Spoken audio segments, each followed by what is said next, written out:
સુરત પોલીસે અસામાજિક તત્વો સામે લાલ આંખ કરી છે, ત્યારે ભટાર આઝાદ નગર ખાતે અસામાજિક ભરત સોલા દ્વારા ગેરકાયદેસર ઊભા કરાયેલા દબાણ દૂર કરવામાં આવ્યા હતા। ડીજીપી વિકાસ સહાયના આદેશો બાદ સમગ્ર રાજ્યની પોલીસ એક્શનમાં આવી છે।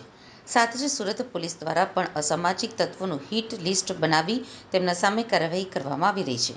ત્યારે અલથાણ ભટારના આઝાદનગર ખાતેના કુખ્યાત ભરતભાઈ ભુજાભાઈ સોહલા દ્વારા પાછલા ઘણા વર્ષોથી ગેરકાયદેસર દબાણ ઊભું કરાયું હતું, જેના ઉપર આજે મહાનગરપાલિકા દ્વારા ડિમોલિશનની કામગીરી કરવામાં આવી હતી। આ કામગીરીમાં ખટોદરા પોલીસની ટીમ અને અલથાણ પોલીસની ટીમ પણ જોડાઈ હતી।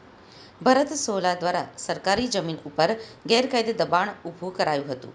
આ કુખ્યાત ભરત સામે 7થી વધુ ગંભીર ગુનાઓ નોંધાઈ ચૂક્યા છે, જેને લઈને સુરત પોલીસ દ્વારા આ કાર્યવાહી કરવામાં આવી હતી।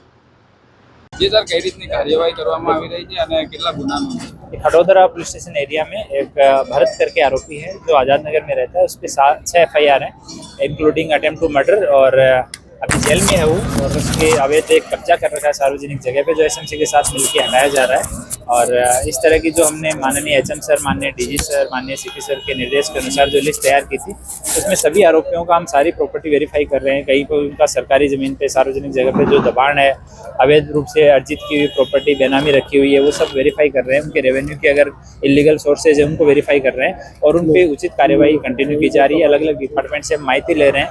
कंसर्न डिपार्टमेंट जो भी होगा उसकी मदद से लीगल प्रोसीजर को फॉलो करते हुए सबके खिलाफ कार्यवाही